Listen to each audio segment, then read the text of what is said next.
E ouvintes do Rádio Clube de Angra, o prometido é devido e aqui está, só pela presença do Dr. Ricardo Brasil é possível fazer o Vamos Conversar, por isso mesmo os meus agradecimentos desde já. Obrigada por este bocadinho. Olá, muito bom dia a todos que nos possam estar a ouvir. A última vez que estivemos juntos falamos de divórcio e quando fechamos o microfone demos-nos conta que tinha ficado tanta coisa por dizer. Exatamente, e daí a sugestão de hoje voltarmos ao mesmo tema, mas desta vez com um ênfase e com um foco maior na criança e nas reações da criança e na interação dos pais com a criança, porque sem dúvida é um mundo que temos que cada vez mais presente nos nossos dias e a criança é também ela um mundo com várias portas e janelas que temos que explorar. É de extrema importância porque custa sempre aos pais ver que os filhos estão a sofrer por alguma razão, mas quando esse sofrimento é causado pelos próprios pais, essa dor é quase, é muito maior, não é? Mas há estratégias na psicologia para que a conversa da separação dos pais aconteça com os filhos, não é num dia qualquer e a qualquer hora. Claro que sim. E há questões que os pais que nos ouviram, se calhar a semana passada, possam ter colocado no ar: quando dizer, o que dizer, como dizer, o que não dizer, e como responder às perguntas que a criança provavelmente vai fazer. Mas também pode haver a situação que a criança não faça a pergunta e que fique mais fechada. Portanto, isto aqui é tudo um momento muito particular e muito específico da vivência de cada família, como é óbvio. E dentro desta especificidade há também as idades, não é? Claro, uma falar com uma criança de 3 anos não tem nada a ver com uma de 13 e, portanto, se os pais que nos estão a ouvir estão a pensar que vai ser a saída da sua relação, é mesmo o divórcio, o que é que o Ricardo aconselharia para já que dissessem aos filhos e quando o fizessem e de que maneira? Lá está, eu acho que os pais devem ser sempre extremamente sinceros com os seus filhos e acho que este é um princípio que deve sempre ser a base da interação entre um pai e um filho. A sinceridade é um deles. Por vezes, como falámos na sessão anterior, o tentar omitir, porque se calhar os próprios pais é que ainda não estão preparados para o fazer, é também uma estratégia que é utilizada pelos pais. Mas serem sinceros e explicarem aos pais, como nós dissemos, que uma das coisas que podem e devem dizer é que os pais, apesar de nesta fase de vida já não gostarem um do outro como namorados, irão sempre continuar a ser os pais daquela criança e serão sempre para o resto da vida, independentemente do que possa acontecer. E isso é uma coisa que acho que é importante haver um foco também aqui. Quando dizer, como dizer, acho que deve sempre ser dito os dois pais em simultâneo, sempre com um tom de voz assertivo para transmitir também serenidade à própria criança e sinceridade acima de tudo. Perguntas como: para onde é que eu vou viver, agora como é que vai ser?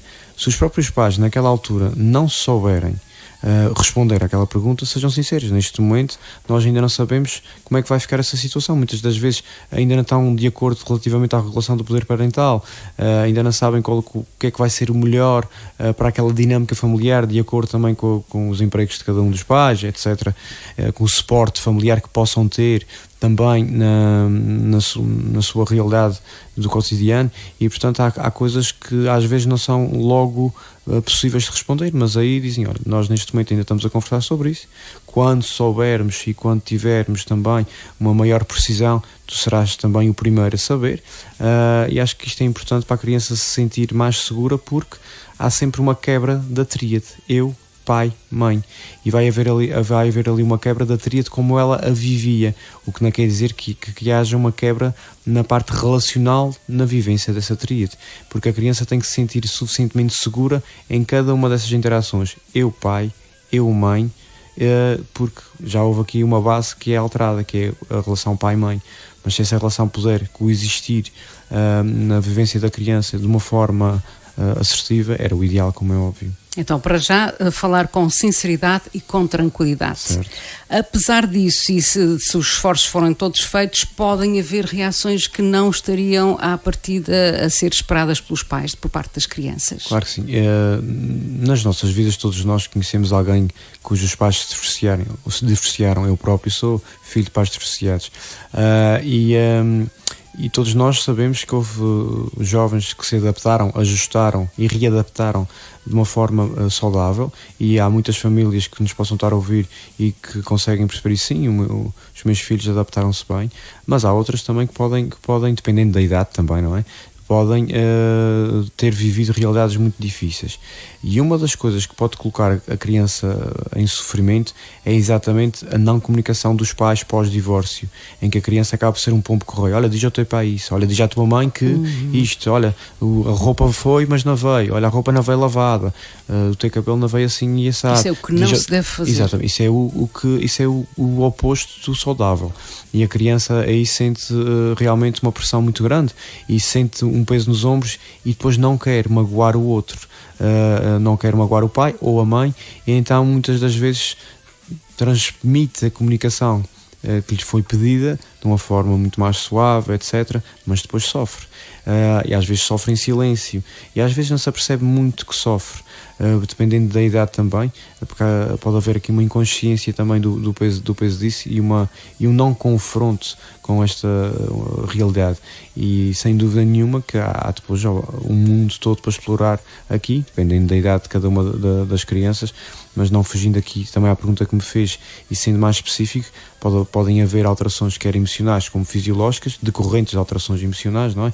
Pode haver alterações no sono, pode haver alterações de maior irritabilidade, pode haver também ali uma alteração numa parte mais produtiva, como por exemplo o desempenho escolar, por exemplo, pode haver até às vezes um afastamento de um grupo de pares que pudesse ser um grupo de referência, ou pode haver o contrário, pode haver um maior foco no seu grupo de pares que passa a ser a maior referência, em que em algumas fases de vida é também, portanto, os amigos, não é? Em algumas idades, um xixi na cama durante a noite, portanto, a enurese ou a própria encoprese podem aparecer também aqui nesta fase, e portanto é sempre importante estar atento. Mesmo que a criança não transmita que está incomodada com tal situação, há maneiras de perceber essa situação, claro. E depois o motivo das nossas conversas tem muito a ver não só com o levantar do problema, constatar que ele existe, neste caso concreto do divórcio, mas depois de dizer que não estão sozinhas as pessoas que estejam nestas situações. Por exemplo, as crianças, há aquelas que vão exteriorizando o que sentem através da fala e não só, e há outras que são mais introvertidas. Eu sei que tem um caso... Tem vários. Tem vários. Há uns que nos chamam mais a atenção do que outros, mas as reações da criança são muito engraçadas. E quando nós, uma das dicas que eu posso dar aos pais que nos possam estar a ouvir, é um bocadinho o que nós fazemos em consultório com as crianças, nomeadamente, eu vou falar aqui da minha situação profissional em particular, e das técnicas que eu mais aprecio com criança, e uma delas é a ludoterapia, onde se tem informação para isso, e acho que é importante as pessoas que a fazem terem informação para poderem saber conduzir bem o processo e poderem também saber interpretar alguns comportamentos, reações da própria criança no espaço ludoterapêutico, e acho que é importante. E falando um bocadinho sobre isso, o espaço lúdico, os brinquedos que estão no espaço lúdico são específicos. A mala de ludo tem os brinquedos que devem ter para poder ajudar a criança a expressar-se de uma forma livre e a expressar de uma forma mais emocional também. A ludoterapia tem uma magia muito grande, e sou fascinado por ela. Porquê? Porque o processo de intervenção com a criança é para a criança inconsciente, ou seja, eu deixo de ser o Ricardo do psicólogo e sou o Ricardo boneco, ou o carro, ou outro elemento qualquer do espaço lúdico, e a criança também deixa de ser o João, o Guilherme, a Maria ou a Beatriz, e passa a ser o boneco. É claro que muitas das vezes atribui à família que nós temos no consultório a importância da sua família, da sua vivência familiar também, e a avó que está no espaço lúdico é a sua avó, o pai e a mãe também. A forma como a brincadeira depois prossegue é que é inconsciente, e ela vai projetar de uma forma não concreta muitas das suas vivências do cotidiano, e às vezes quando está mais chateada nós percebemos. Eu recebo sempre a criança sem falar com os pais primeiro, para não ser condicionado por informação nem de um nem do outro, para perceber como é que ela está intrinsecamente. E acho que isto é a piada maior da ludoterapia, é perceber como é que a criança está a viver a sua, vamos lá chamar, naturalidade no processo do divórcio, e às vezes está chateada com os pais e transmite-nos isso de uma forma que ela nem se apercebe, que ela começa, isto é o pai, isto é a mãe, isto é a avó, isto é a tia, e estão todos a fazer um piquenique e está tudo a correr muito bem, porque é aquilo que ela se calhar idealizaria para a sua vida, mas de repente surge um lobo que ataca, ou um leão que foge e que vai comer, ou simplesmente alguém que pega numa arma e dá um tiro e mata alguém ou fere alguém. E aqui, dependendo do modelo de ludoterapia que possamos utilizar, há vários modelos. A ludoterapia não diretiva é uma técnica muito interessante, porque é a própria criança que ao longo das sessões nós vamos apenas seguindo a criança, e a própria criança que depois é que vai tendo ali a autonomia de resolver o problema.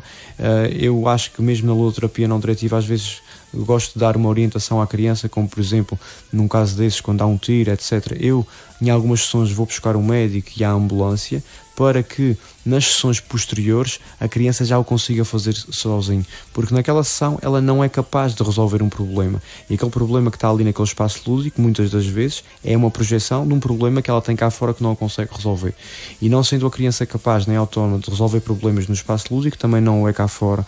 Quando tem a capacidade de começar a aprender, a resolver, a ficar mais autónoma, mais segura e mais confiante, vai com certeza cá fora também conseguir se integrar de uma forma melhor, ajustar emocionalmente e sem dúvida nenhuma readaptar-se ao seu novo mundo. Que bom que é saber que há quem possa ajudar em certas situações. Só para terminar, Dr. Ricardo, tenho a noção que ficam mais algumas coisas por dizer, mas gostaria de lhe perguntar qual será o pior medo de uma criança quando é confrontada com esta situação de divórcio dos pais? A criança passa por muitas fases normalmente, e uma delas é ali uma negação engraçada, vivendo numa fantasia dos pais poderem voltar a ficar juntos. Eu vi um miúdo cujos pais se separaram ali em novembro, em que disse essa semana à sua avó, já estava na altura do pai voltar para casa, não é? Porque é que ele ainda não voltou? E portanto, ou seja, como se ela tivesse ali aquele tempo todo à espera, a viver ali o mundo numa negação banhada de fantasia pelo regresso dos pais, porque no fundo é aquilo que as crianças querem, que os seus pais voltem a estar juntos.